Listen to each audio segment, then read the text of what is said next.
Jadi di antara syafaatnya Quran itu orang nggak jadi masuk neraka. Jadi syafaat itu ada dua, dari neraka diangkat ke surga, dan itu bisa lama itu. Tapi kalau syafaatnya Quran itu yang belum masuk neraka supaya nggak jadi masuk neraka. Karena neraka juga punya aturan, dia juga kena aturan fikih. Jadi, loh betul ini, saya ada guyon. Jadi kena konstitusi apa? Fikih. Sama tak ceritani syafaatnya Quran itu ada orang itu beling itu fasik. Itu dia hafal surat Tabarok, hafal betul. Tabarakalladzi biyadihil mulku wa huwa ala kulli syai'in qadir alladzi khalaqal mauta wal hayata. Pertanyaannya gini, boleh enggak orang menginjek surat Baqarah? Boleh enggak? Enggak. Padahal orang hafal Quran itu artinya ayat itu ada di hatinya.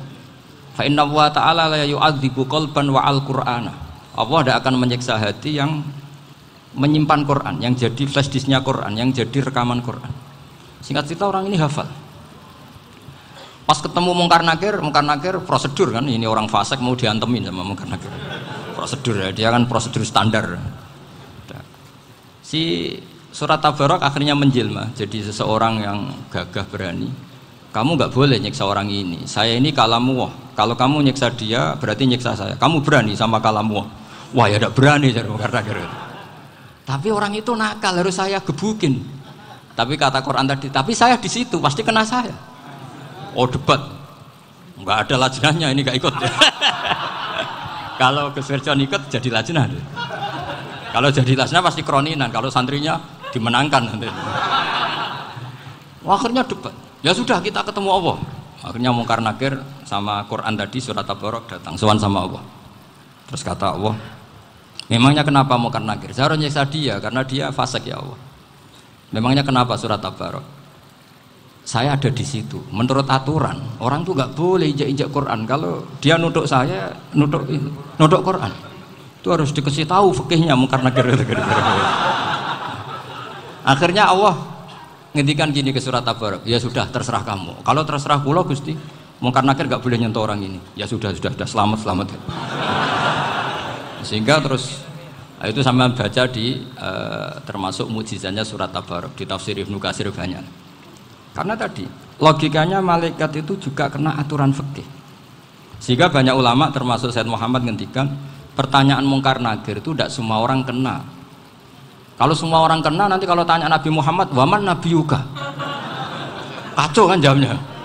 Nabi kamu siapa? Lu saya ini nabi. Iya kan? Lah nanti kalau pas ketemu Nabi Ibrahim, waman abuka? Jadi repot kan? Makanya ada kiai yang guyon kalau ditanya marab buka, saya ini guru tauhid sembrono. Saya ini ngajar Ummul Barohin, kamu tanya marab buka. Masyhur itu keramatnya Imam Malik itu. Ada Ashabu Malik, rajulun min ashabi Malik. Beliau ditanya Mungkar Nakir marab buka manabi buka. Imam Malik datang, ini seumur-umurnya itu ngajar tauhid. Kok kamu bedai enggak sopan kamu? Dan kita berharap barokah sampean ngaji nanti itu. Yes. Malaikat itu anak sungkane gitu. Jadi itu.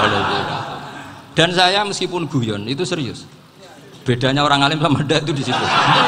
Kalau orang alim itu guyon itu masih bener, masih serius. Coba saya bacakan ayatnya. Ala inna auliya Allahi la khaufun alaihim wa lahum yahzanun. Terus lahumul busyra fil hayatid dunya fil akhirah. Artinya kalau Mungkar Nakir dengan penampilan garang gitu, berarti ada ketakutan apa enggak? Ada, padahal ciri utama walinya Allah tidak ada ketakutan. Makanya itu termasuk dalilnya Sayyid Muhammad, tidak semua orang alami seperti itu karena wali-wali itu la khaufun alaihim wa lahum yahzanun. Wah anak kiai Mungkar Nakir cok buat tidur wedek. Iku dresege ora kok pertanyaan itu nak konan santri piye. Lho isen wis kiai dihanjuti Mungkar Nakir. Malu gak kira-kira? Mesti pelengane konan santri piye. Nah jawabannya gampang karena pernah ngajar tauhid. Makanya Sayyidina Ali ini cerita ini ada di kitab Nurul Dholam. Sama lihat di kitab Nurul Dholam karangannya Syekh Nawawi Banten. Itu Sayyidina Ali itu ya, andekan orang biasa mungkin ya agak-agak hasut, tapi ini wali gak boleh kamu katakan hasut. Dia itu mangkal sama Umar. Orang kok setiap orang pernah dibentak. Apa dia berani bentak Mungkar Nakir? Penasaran dia. Bagaimana kerengnya Umar itu berlanjut enggak gitu kira-kira. Akhirnya minta, ya Allah saya minta kasyaf. Ya karena yang minta Sayyidina Ali karena mau wajah dituruti sama kasuf. Dilihat Sayyidina Umar pas meninggal itu. Jadi hasud itu ya kadang penting asal baik.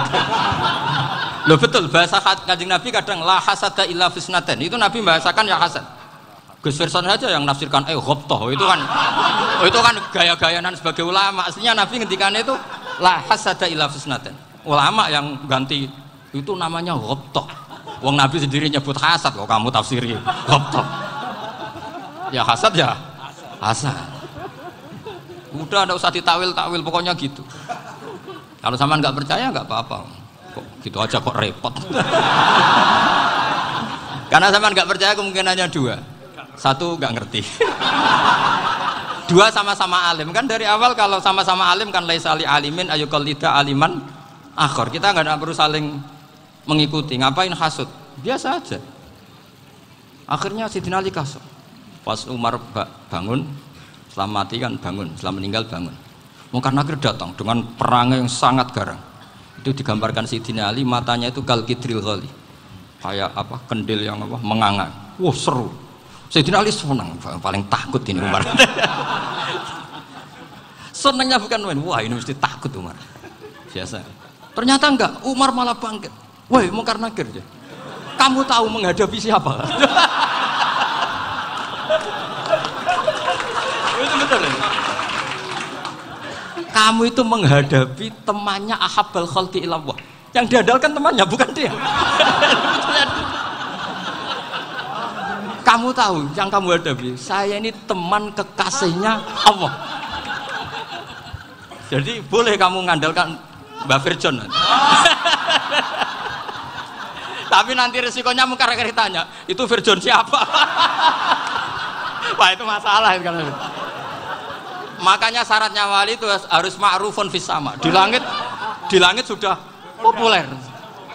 Makanya dulu ada orang yang saking seninya Abdul Qadir ditanya apa saja jamnya Abdul Qadir Al-Jilani. Itu aman karena beliau populer. Makanya program kita harus populer dulu di langit. Nah, itu nanti kalau dicatut oleh santri-santri nggak apa-apa. Kalau nggak populer nanti ditanya, itu siapa? Masalah ini. Umar itu yang dibanggakan itu, kamu tahu saya siapa? Ya enggak tahu. Saya ini temannya kekasihnya Allah. Temannya Muhammad. Iya Muhammad Rasulullah. Wah mikir waduh. Repot. Loh di dunia aja gitu kan temannya presiden, temannya panglima, apalagi ini temannya Sayyidul Awalin wal Akhirin. Di dunia aja bilang temannya presiden, menteri orang sudah takut, apalagi ini temannya Sayyidul Awalin. Hanya Mungkar Nakir terus konfirmasi sama Allah, gimana ya Allah ini ngadepi. Sebetulnya yang diandalkan itu temannya, bukan dia. Wah, akhirnya sama Allah dibilang, ya Bu, ya sama seorang seperti itu Bu yang sopan. Terus semenjak itu Mungkar Nakir itu nggak selalu berpenampilan seperti itu sangat. Jadi semoga itu konsisten sampai nanti. Jadi kamu kalau ingin nggak takut Mungkar Nakir jadi wali dulu. Karena syaratnya tadi hanya wali sing la khaufun alaihim walahum yahzanun lahumul busyra fil hayatid dunya fil akhir. Jadi orang itu kalau ngaji itu harus khatam. Jangan semuanya kena pertanyaan. Nanti kalau semuanya kena pertanyaan nanti repot. Kalau Nabi Muhammad ditanya waman Nabi juga. Nabimu siapa? Lu kan terus jadi aneh. Jadi makanya ngendikane Sayyid Muhammad semua ulama lah. Enggak ada am kecuali ditaksis. Kecuali sifatnya Allah. Misalnya bikulli syai'in alim ya benar-benar bikulli syai'in. Tapi kalau am semuanya pasti ada taksis. Meskipun dalam muhawarah muhadasah biasa. Misalnya contoh gampang istri kamu baru seneng kamu, Mas nak pengen apa-apa itu lapor aku, gak apa-apa Mas, mesti aku seneng sama lapor. Iku dia pengen wayo. Wah langsung jadi apa wae. Mesti apa wae maksudnya kecuali itu gitu. Padahal kalau ngomong Mas sampean ingin apa saja tak dukung. Terus sampean bilang pengen iku wayo. Kira-kira disetujui apa enggak? Sama seperti kita kalau punya teman akrab, wes nang omahku gak apa-apa, anggap aja omahmu dewe. Terus mlebu-mlebu kamar. Jadi tidak ada am kecuali di taksis. Artinya kalau ada cerita bahwa orang mati pasti ngalami ditanya Mungkar Nakir, itu pasti ada am yang di taksis. Itu pasti tidak dialami para anbiya, para auliya. Karena ciri utama wali itu la khaufun alaihim walahum yahzanun. Kemudian saya yang mau cerita ya supaya sampean bisa menghadapi dunia global ini, tak bawa tafsir Munir termasuk tadi. Kenapa orang Islam Rasulullah SAW itu lebih senang kalau yang menang itu orang Nasrani Romawi ketimbang yang menang itu orang Faris, dalam hal ini ateis. Karena orang ateis itu lebih ngeri. Sebetulnya beberapa penemuan sains, terutama di ilmu medis, itu orang Amerika, kayak cloning. Tapi orang Amerika itu masih dilarang oleh gereja untuk mengaplikasi. Karena nanti bayi cloning itu dipakai suku cadang. Di Amerika masih ditentang oleh fatwa-fatwa agama, baik Islam maupun Kristen. Tapi di Cina itu dipraktekkan, karena nggak ada halangan agama. Di Cina itu biasa ada kondom diolah lagi jadi alat-alat aksesoris. Di Amerika tidak ada karena masih ada agama, masih ada larangan. Sehingga orang Islam itu lebih takut kalau yang menang itu Persia, karena terus cara berpikir ternyata Tuhan itu tidak ada, langit nggak ada perannya.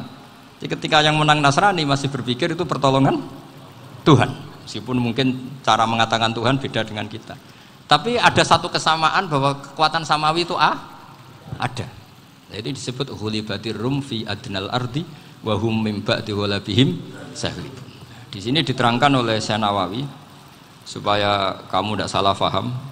Sebetulnya kamu katakan misalnya wah itu paham liberal, sebenarnya saya tidak tersiksa. Cuma takut yang mengatakan seperti itu cek goblokir atau ngaji gitu. Itu aja masalah saya. Ini saya baca ini karangannya Syekh Nawawi karena tadi kata Mbak Firjon ngaji itu harus sama orang yang bersanad. Saya ini kalah sama beliau itu berkali-kali. Secara nasab saya harus manggil Mbah. Secara silsilah ilmu saya juga kalah lagi. Saya sering disewani sama cucu-cucu Syekhona Khalil. Kiai Siddiq itu termasuk murid dekat beliau Syekhona Khalil. Kalau itu berarti kan Gus Firjon, Ahmad, terus Mbah Siddiq. Mbah Siddiq ngaji Syekhona Khalil. Syekhona Khalil itu pernah ngaji langsung sama Sayyid Zaini Tahlan. Berarti beliau dari Sayyid Zaini Tahlan itu baru generasi kelima. Sementara saya itu sudah ke-7 atau ke-6. Saya, Mbah Mun, Mbah Karim misalnya, Mbah Hashim, Mbah Mahfud Termas, Sayyid Abi Bakar Sato yang ngarangnya Anatul Talibin, baru Sayyid Zaini Tahlan. Berarti saya ke-7, kalah lagi. Tapi untuk jadi wali biasanya cepat saya. Karena syaratnya jadi mbah itu ngalah demi putu. Jadi kalau beliau ngotot, saya dulu Gusti, saya mbahnya. Wah itu mbah yang nggak baik. Pasti jatahnya dikasihkan apa?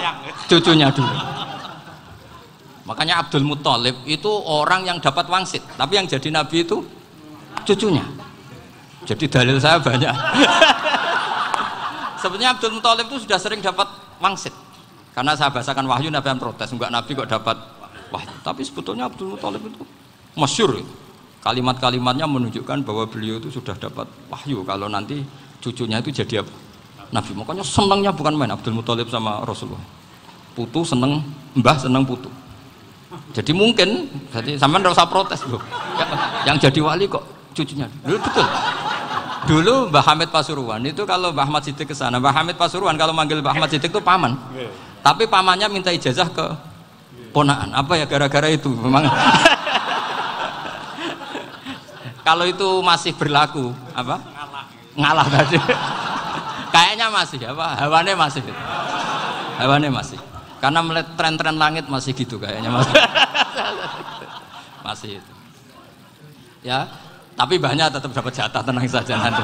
Tapi memang sebaiknya mbah itu legowo. Rasulullah Muhammad SAW itu terkenal min dzurriyyati Ibrahim. Tapi kata Rasulullah, ana dakwatu Ibrahim wa bisyaratu Isa. Aku nganti ngene iki barokah dongane Nabi siapa? Ibrahim. Jadi dongane Nabi Ibrahim dia tiba teng putu. Jadi banyak bukti bahwa jatuhnya ke putu gitu. Tadi saya di kamar sama beliau berduaan. Nih Mbah sing dadi wali di sini, aku webang. Cocokan tadi. Nah, kenapa saya akhir-akhir ini gulirkan daftar wali? Kenapa? Saya ini resah ya, orang sudah ingin dicintai pejabat, dicintai tetangga, dicintai teman. Tapi kadang-kadang orang lupa lagi dicintai Allah. Makanya saya meskipun guyon, tapi ini amdan, bukan sahwan. Supaya orang punya cita-cita lagi jadi wali, ingin dicintai Allah. Kita ini terlalu lama ingin dicintai makhluk, dicintai makhluk. Mbok ya naik kelas sedikit lah. ingin dicintai Allah Subhanahu wa ta'ala. Meskipun saya guyon, tapi tadi guyon saya tuh lebih serius ketimbang serius Anda. Karena tak pikir. Saya tuh kalau pergi itu seneng ngebis, bukan karena saya tidak punya mobil, tapi saya sering mau butuh itu supaya nggak diganggu. Karena saya tuh harus punya waktu sendiri. Kalau bis kan ketemu orang nggak kenal, tapi sekarang ya agak susah, banyak yang kenal. Dan susahnya lagi nggak minta ijazah, minta foto. Aduh, repot tuh. Mau dibenci itu umatnya Rasulullah Shallallahu Alaihi Wasallam. Mau disetujui itu sanatnya mana? Kalau ketemu orang alim minta apa? Foto. Itu nggak ada sanatnya. Nggak tahu saya itu mazhab dari mana itu. Ya mazhab milenial yang jelas itu kan. Ini tak baca ya biar dapat, karena ini kenangan saya sama Mbak Ahmad Siddiq. Saya masih ingat betul beliau ngisi hallnya Mbak Abdullah bin Umar, berarti abahnya Mbak Hamid. Karena mbah saya itu Fatimah binti Khalid bin Umar, kalau Mbak Hamid itu Hamid bin Abdullah bin Umar. Itu saya masih ingat betul zaman itu Mbah Hamid setiap hall di Lasem itu rawuh dan saya derek mbah saya karena masih misanan datang ke Lasem. Itu beliau pas itu ngisi sama Mbah Mun. Mbah Mun masih muda, Ki Ahmad Siddiq sepuh senior. Itu beliau cerita bahwa dulu ketika Indonesia dijajah Jepang itu para kiai mimpi dibacakan ayat Ghulibatir Rum fi adnal ardi wa hum min ba'di ghalabihim. Terus ada kiai yang tanya, takwilannya gimana? Ya nanti Jepang pulang bukan karena kita yang mengalahkan, tapi Jepang ada yang mengalahkan sendiri, meskipun tidak kita. Kayak dulu Faris tidak dikalahkan Islam, tapi dikalahkan Romawi, tapi yang senang umat Islam. Wa yauma idzi yafrahul mu'min. Itu luar biasa ulama-ulama kita. Delalah kejadiannya Indonesia seperti itu. Yaitu kita tidak mengalahkan Jepang, tapi Jepang pulang sendiri karena dikalahkan apa? Sekutu. Ya ini saya baca. Ini tidak usah dicek bacanya bener apa enggak, sudah aman apa? Aman. Karena kalau saya salah itu ya sengaja. Artinya ya sengaja saja. Ya biasa maksudnya. Saya kemarin ngisi di Pondok Peloso, di Pondok Al Munawir Jogja. Salah itu ada dua, ada salah memang benar-benar salah. Itu enggak apa-apa, bisa dimakfu. Karena mesti sangke wong goblok salah yang terus itu. Ada salah bawaan ilmu, itu repot tuh dadaninnya. Karena misalnya kita yang biasa belajar qiraah sabah wayah sibuhu, mesti diulang lagi wayah sabuhu. Karena qiraahnya Imam Asim itu hasibah yah sabu bifathis sin. Sementara kita kalau ngaji kitab kulino yahsibu. Sehingga kita yang biasa belajar sabah itu kalau baca kitab itu kayak orang bingung. Kadang-kadang yang ngaji juga bingung. Gus Pak mau cok di bulan pilih. Ya tepat-tepatan. Ada yang mengatakan Gus Pak bingung. Ada yang mengatakan Gus Ba alim alamah, ya tepat-tepat nasib tadi. Karena memang ya sab'ah memang seperti itu. Misalnya kufuan itu Imam Asim baca kufuan. Tapi beliau punya murid namanya Syu'bah, itu kalau baca kuf'an. Makanya kita itu, ini kan khataman Quran ya, jadi saya menyinggung sedikit tentang qiraah sab'ah. Tadi beliau juga sudah tak kasih kitab saya Hifdzuna Lihadal Mushaf. Sama tak ajari latihan sab'ah, memang angel ya. Makanya yang nggak bisa itu wong pinter. Sudah tahu angel ya nggak usah diteruskan kan. Orang menghindari barang angel itu pinter apa goblok? Pinter. Berarti wong goblok pinter. Saya tuh makanya sama orang goblok tuh respect. Jadi orang alim tuh angel apa gampang? Angel. Menghindari barang angel pinter apa goblok? Loh, orang menghindari barang angel pinter apa goblok? Pinter. Berarti wong goblok pinter. Jadi saya sama orang-orang goblok itu respect. Sudah tahu jadi orang alim angel ya barang angel ya harus dihindari. Makanya saya ini insya Allah umatnya Nabi yang termasuk yang terbaik. Amin. Karena mencintai umatnya Nabi termasuk yang goblok. Waduh, itu tidak gampang itu. Karena tadi sudah tahu ya. Seperti itu loh orang naik panjat pinang itu yang naik karena ingin hadiah. Yang nonton sudah tahu wah licin kok dinaikin mau keplodok ya. Tapi orang sepakat yang nonton juga pinter karena sudah tahu ribet kok. Tukun yang pasar kena lah apa mana. Sama juga gitu. Ngalim tafsir angel, ngalim fikih angel. Tapi karek ngaji ngerekam kan gampang. Itu pinter apa goblok? Pinter. Iya. Makanya kula niku mbok burohno ngono tok. Saya tadi dinasihati Mbak Firjon, muga-muga hati saya selamat. Saya itu meskipun kata orang banyak, muhibbin saya banyak, tapi saya insya Allah tidak riya. Saya itu pakai kitab namanya Tasbitul Fuad, itu karangannya Said Abdul Al-Haddad. Ketika beliau punya muhibin banyak ditanya, bagaimana ya Habib Anda menjaga hati Anda? Jamnya Said Abdul Al-Haddad itu unik. Innama azzamu Allah. Mereka itu sebenarnya menghormati Allah. Cuma butuh sarana, dan itu saya. Jadi saya tahu sampean semua itu mencintai Quran, mencintai sunnah Rasul, mencintai hadis-hadis Rasul. Cuma sampean kan karena nggak paham, terus manfaatkan saya. Jadi sebenarnya saya ini korban. Korban. Jadi saya mau riak gimana? Korban kok mau. Bangganya di mana tuh? Coba sampean misalnya ngaji tafsir, belajar sendiri kan susah. Terkibnya susah, maknanya susah. Bahkan beli kitabnya kadang nggak kuat. Loh, untuk jadi alim tafsir itu kan harus beli kitab. Loh, saya sering belajar kitab itu jutaan. Tafsir Tobari, saya pernah beli kitab Fakhrur Razi itu berapa coba? 27 jilid. Karangannya Fakhrur, belum karangannya ulama modern, Imam Sya'rawi. Itu berapa jilid? Itu jutaan.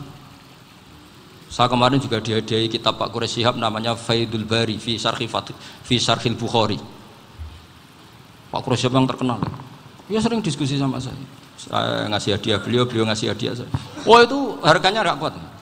Dadak kuat kadang di Indonesia nggak ada coba. Dan sama orang hebat menghindari kesulitan itu. Nah, kesulitan itu, sebab ngaji ikut, kalau nggak paham dirukuk rekamannya sudah gitu. Pinter mana sampean sama saya? Pinter sampean kan? Bikin sosis susah, beli aja kok repot kan? Makanya nggak boleh orang bilang, wah aku goblok reso tafsir, aku wong pinter.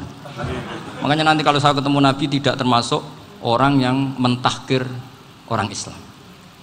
Kafa bil mari isman ayah kira akhahul muslim. Jadi cukup orang itu dosa kalau menyepelekan orang Islam, termasuk darani sampean goblok itu dosa. Caranya nggak darani goblok ya tadi di logika tadi. Alim itu angel, gendari angel itu pinter, berarti wong bodoh pinter ya sudah gitu. Tapi tetap bodoh. Tapi ini satu cara untuk saya respect gitu.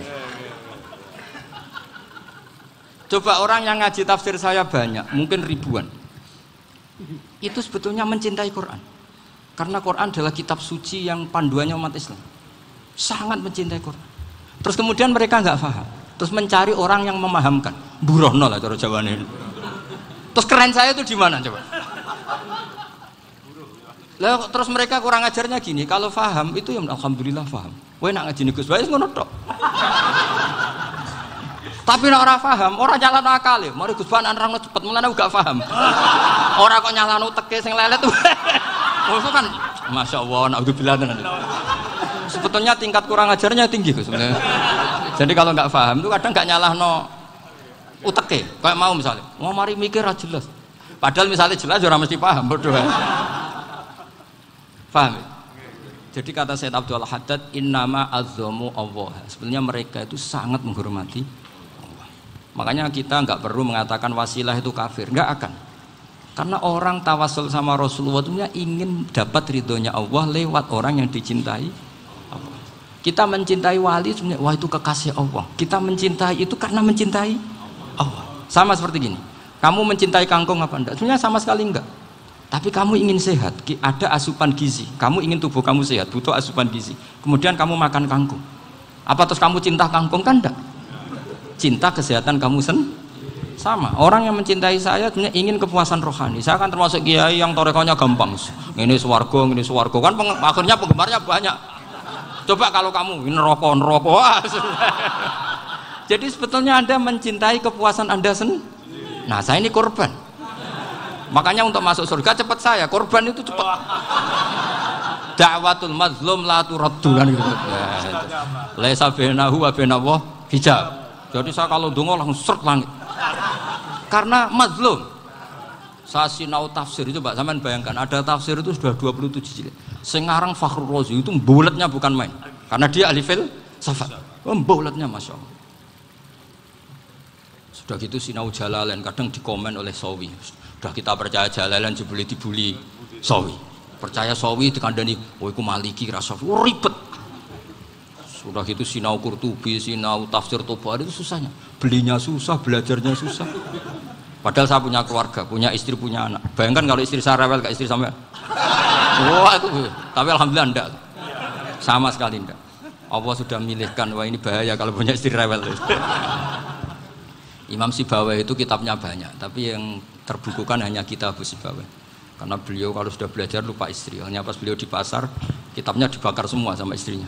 Karena dianggap saingannya. Ternyata yang dicerai tidak kitabnya, malah istrinya. Itu Imam siapa? Sibawai. Tapi alhamdulillah kitab saya nggak terbakar, aman. Saya teruskan ya. Jadi untuk menjaga riya dilatih innama azzamu Allah. Sebenarnya mereka itu menghormati Allah. Sehingga wasail-wasail itu sebenarnya nggak pernah jadi subjek pelaku utama, enggak. Tetap Allah. Sebab itu kata Sayyid Muhammad, kamu kok mengatakan wasilah itu kafir itu gimana? Ketika innallaha qad ba'atsa lakum taluta malika. Talut itu ya manusia. PD-nya itu apa? Inna ayata mulkihi ayyatiyakumut tabut fihi sakinatum mir rabbikum wa baqiyatum mimma taraka alu Musa wa alu Haruna tahmiluhul malaikah. Jadi beliau PD itu kalau bawa sunduk semacam peti sakti, sing di situ ada baqiyatum mimma taraka alu Musa wa alu Haruna tahmiluhul malaikah. Ya kayak semacam jimat. Tapi saya bukan mensyariatkan jimat enggak, karena nanti banyak penjual yang pembohong juga gitu loh. Cuma cerita, kamu tidak usah mengatakan kafir. Dulu Tolut PD-nya kalau bawa sunduk semacam peti kesaktian yang di situ ada baqiyatum mimma taraka alu Musa wa alu Haruna tahmiluhul malaika. Sehingga Khalid bin Walid meskipun beliau sahabat dan menyaksikan wajah Rasulullah sallallahu alaihi wasallam, itu bawa sya'aratun min sya'aratihi Rasulullah sallallahu alaihi wasallam, bawa rambutnya Nabi. Perang kemana-mana itu diletakkan di pecinya. Nanti sama tanya lagi, masa pakai peci Khalid bin Walid ini? Wah panjang, sampai itu repot. Sampai tak warai ngaji usul fikih. Usul fikih itu kalau ngaji itu ada istilah tangkihul manat. Ini mesti ini wilayah yang kita bisa berdebat sama Mbah Firjon. Dulu itu musuh saya karena saya makili Anwar, beliau makili Peloso. Tapi tahu-tahu kalah tua terus saya mengundurkan diri. Di fikih itu ada istilah, ada tangkihul manat, ada tahqiqul manat, ada tangkihul manat. Tangkih itu kira-kira gini, lafadz hadis itu dibuang sekian untuk tahu bahwa itu madarul hukmi.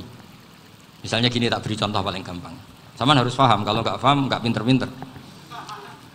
Ja'a a'rabiyun ila Rasulillah sallallahu alaihi wasallam. Ya karena ini menghormati Mbah Ahmad Siddiq, saya orang alim, jadi ngaji ini tetap ada suasana alim. Ya harus ada suasana alim. Nggak perlu jadi orang alim tadi susah. Sudah ngindari susah itu pintar. Sudah itu aja. Jadi orang alim susah, ngindari barang susah pintar. Berarti orang tidak alim pintar. Nah, meskipun tetap sudah kita itu pegangi sampai mati nanti. Loh, jadi orang alim itu repot. Itu kata Imam Ghazali, kalau orang alim kalau mau masuk surga itu sama Allah nggak boleh. Kif, kamu nggak boleh langsung masuk surga. Coba cari umat kamu, syafaati dulu. Nah, saya takut nyari sampean nggak bisa kembali. Saya tidak punya rencana itu. Pokoknya mau masuk. Boleh sampean kuaduan, aduan balik raroh dewi, wah repot nanti saya. Berat jadi orang alim itu berat. Ya saya teruskan ya. Ada tangkihul manat. Ja'a a'rabiyun ila Rasulillah sallallahu alaihi wasallam. Faqala ahlaktu wa ma ahlakaka qal waqa'tu imraati fi nahari Ramadan. Ya sidang kita, saya ini rusak ya Rasulullah. Kenapa? Karena saya menjima istri saya fi nahari Ramadan. Terus kata Nabi, kamu harus bayar kafarah. Napa Nabi kafarah? Puasa 2 bulan. Wong baru 1 hari aja terjadi gitu kok disuruh puasa 2 bulan. Ya tidak kuat ya Rasulullah. Baru berapa hari saya puasa aja kecelakaan seperti itu. Apalagi kalau sampai 2 bulan. Enggak ya Rasulullah. Ya sudah kalau gitu kamu pertama ngasih makan apa? Itku rokobah kan, pertama merdekakan budak. Tapi kan sekarang nggak ada budak makanya. Terus sekarang langsung puasa. Wah ini nggak bisa semua. Ya sudah ngasih makan orang 60. Kasihkan siapa ya Rasul? Ya orang fakir. Saya ini paling fakir. Di kampung saya ini orang paling fakir.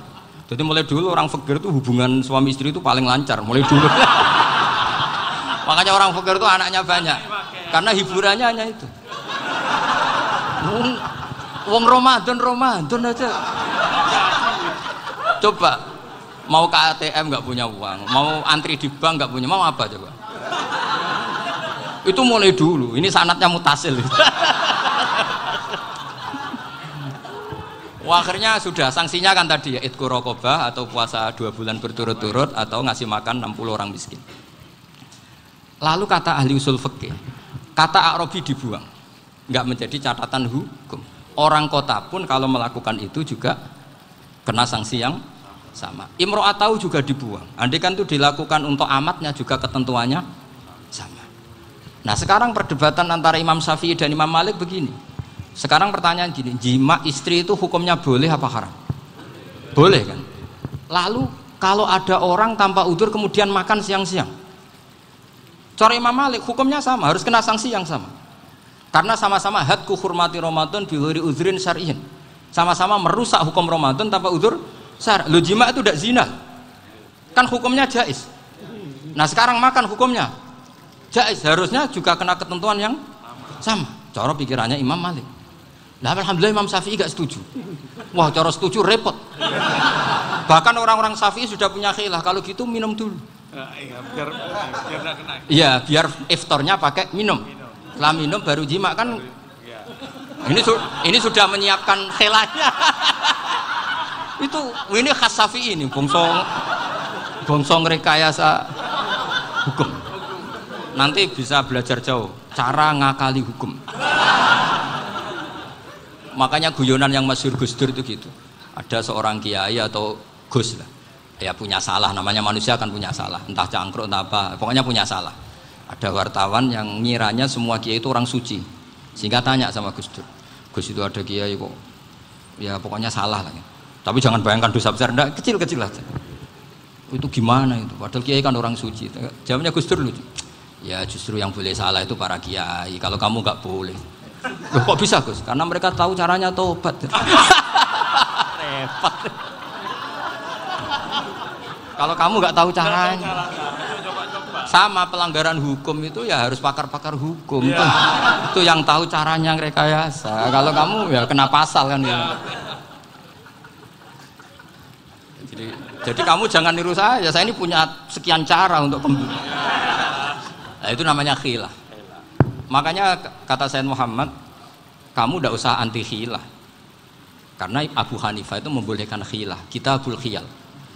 Yang penting kamu soleh dulu. Setelah soleh nanti Allah maklumi. Soleh dulu, syaratnya soleh dulu. Kalau tidak soleh jangan. Contohnya gini, ada orang mau puasa lemes sekali, mau makan. Gampang. Kalau langsung makan kan kayak hadku hormati Ramadan biwiri udrin syar'iyyin. Aku langsung mau jembera sowan Mbah Firjon. Sudah status saya apa? Musafir. Ya, sudah berangkat aja sampai Tuban makan. Nanti kalau nggak jadi ya nggak apa-apa sudah. Kan mulai pergi sudah musafir. Saya tidak tahu nanti malaikat tertarik gebuki nggak tahu.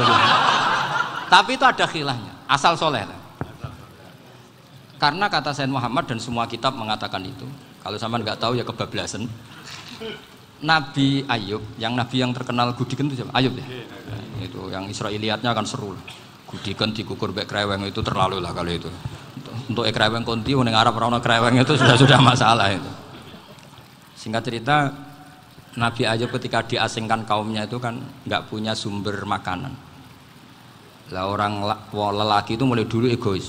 Istrinya Nabi Ayub itu cantik sekali, udah cantik, rambutnya bagus. Makanya kamu nggak usah tanya kenapa istrinya kayak banyak yang cantik. Ya, warasatul anbiya, nggak boleh gitu. Kalau nggak cantik ya warasatul anbiya dari segi balak. Istrinya Nabi itu semuanya cantik. Nggak usah tanya sebabnya apa, pokoknya gitu, semuanya cantik. Singkat cerita, beberapa kali istrinya Nabi Ayub itu kerja demi bisa nafkahi Nabi siapa? Suatu saat itu tidak ada pekerjaan yang cukup untuk beli roti. Satu-satunya peluang dapat rezeki itu putrinya raja itu rambutnya berondolin. Terus ada sayembara siapa yang rambutnya bagus mau dibeli. Sampai rambutnya istrinya Nabi Ayub itu dijual. Nabi Ayub tersinggung karena itu mengurangi kecantikan. Jadi lelaki mulai dulu gitu. Udah nggak urun kalau istrinya nggak cantik itu komplain. Itu khasnya lelaki. Jadi kalau kamu gitu ada sanadnya juga, tenang saja ya. Komplain ya pegawaian itu. Saking mangkelnya Nabi Ayub terus ngendikan la adriban naki mi'ata sautin. Kamu akan saya pukuli dengan mi'ata sautin atau dengan 100 cambukan. Atau mi'ata dikhtin atau mi'ata apalah sesuai konteks zaman itu. Engko nek muni pecut tuku konti kok ribet lagi. Singkat cerita akhirnya ketahuan bahwa istrinya menjual itu demi Nabi Ayub. Allah nggak ridho kalau kekasihnya yaitu istrinya Nabi Ayub wis perjuangan kayak gitu malah kena hukuman. Tapi Allah juga nggak ingin kekasihnya yang bernama Ayub melanggar sumpah. Padahal beliau sudah sumpah, wallahi demi Allah nanti tak pukul dengan 100 kali. 100 kali dengan lidi lah misalnya, contoh yang gampang itu lidi. Akhirnya sama Allah dikasih satu solusi. Wa khud biyadika dikhtan fadrib bihi wala tahnas. Ya sudah, lidi itu ikat jumlahnya 100. Terus pukul sekali saja. Anggap saja sudah 100. Iku pangeran sing wari ngakali ngono iku pangeran. Tapi syaratnya soleh. Syaratnya soleh. Jadi kalau kamu anti khilaf berarti anti ajarannya Allah di ayat itu. Wa khud biyadika dikhtan fadrib bihi wala tahnas. Itu dulu ada, ini cerita di Ithaf, ini cerita terakhir, ini sudah, sama jangan nama sudah. Terus pengumuman tadi, yang nggak pernah sepuh ngutang saya itu haram tadi. Karena tadi saya punya kewajiban di rumah yang bisa menggugurkan ya kewajiban yang lebih besar. Lebih besar itu ya tadi, bisa pernah guru, pernah sepuh, yang jelas nggak umur. Umur sampean menangkap itu, tua serepot itu. Ada raja itu ganteng kaya, senengannya nikah perawan cantik. Oh, itu semua kampung mesti kenal. Mungkin digilir atau gimana pokoknya. Suatu saat ada pemuda suka sama perempuan yang di kampungnya, cantik sekali. Kemudian pemuda ini ternyata pekerja di kerajaan itu. Tiap hari ditanya, oh itu yang di kampung yang cantik siapa? Mau saya nikahin gini. Wah bahaya, ini saingannya raja. Jadi yang dibidik pemuda tadi itu saingannya. Si raja ini orang yang namanya raja kan gengsinya tinggi. Kaifa tankihuha wa qad ra'aitu qad qabbalaha rajulun. Kok mbok nikah piye? Saya tuh pernah melihat dicium lelaki. Wah, gak mau. Gak gelem wis kadung ditambung lan wa qad qabbalaha rajulun. Saya pernah melihat sendiri qabbalaha rajulun, dicium oleh lelaki. Wah, sudah gak minat raja langsung gak keren. Suatu saat pemuda tadi nikahi perempuan itu. Rajanya marah-marah, kamu lelaki gak punya harga diri gini. Gak punya selera, gak punya harga diri, sudah pernah dicium orang kok tetap dinikah. Terus bilang ke raja, ta'rif manir rajul, lelaki itu siapa? Abuha. Kamu tahu lelaki itu siapa? Sopo? Abuha. Bapaknya. Saya kan hanya bilang rajulun. Pernah dicium lelaki. Lah pikirannya raja lelaki kue-kue ngene iki. Tapi butuhnya canom mau rojo ben gak sido itu aja tuh. Baru kayak digulirkan gitu, wakot kebalah rojulun. Wah nggak mau. Setelah itu suatu saat pegawainya tadi nih kayak perempuan. Kamu nggak punya harga diri gini. Kamu tahu mandir rojul apa abuha? Wah nak ngono aku gak poho-poho. Lah monggo saat ini wis bojo kula. Ora trimo wis diambung wis macam-macam. Lah itu namanya khilah. Apa? Khilah. Kalau di Balawa disebut tauriyah atau apa. Tapi saya tidak ngajari sampean seperti itu. Sudah pinter sebelum saya ajarin. Bangsa ngakali kan sudah pinter. Ya ini terakhir tak baca Arabnya saja nanti. Bismillahirrahmanirrahim. Biar dapat barokahnya Syekh Nawawi juga barokahnya guru-guru. Bismillahirrahmanirrahim. Wasababu nuzuli hadil ayati annahu kana baina farisa war rumi qitalun wa kanal musyrikuna yawadduna antaghliba farisu ar-ruma. Di anna farisa kanu majusiyan ummiyin wal muslimuna yawadduna ghalabatar rum ala faris liqaunihim ahla kitabin. Jadi zaman dulu orang Islam lebih senang kalau yang menang itu orang Nasrani. Kalau bandingannya ateis. Karena bagaimanapun percaya kekuatan langit. Sementara orang ateis sama sekali tidak percaya kekuatan. Apapun bedanya kita dengan Nasrani itu ada kesamaan, yaitu percaya adanya kekuatan langit. Sehingga ketika orang Romawi kalah itu orang Islam ikut susah. Paham ya? Makanya ini tak baca biar sampean enggak macam-macam pikirannya. Fab'atha Kisra saat terusnya, ya pokoknya seperti itu. Akhirnya Rasulullah SAW berdoa lebih seneng yang menang itu Rom karena ahli kitab. Artinya apa? Kemenangan ahli kitab adalah kemenangan makhluk atau hamba Allah yang mentautkan kekuatan kita di bumi dengan kekuatan langit. Makanya saya berharap selain kita ikhtiar medis, kita harus memperbanyak istighfar. Bagaimanapun semua itu dari Allah Subhanahu wa Ta'ala. Kita menghormati negara dengan ikhtiarnya, tapi saya mohon sekali kita juga istighfar, karena semua itu juga ditentukan oleh Allah, oleh langit. Ya, saya kira demikian. Assalamualaikum warahmatullahi wabarakatuh.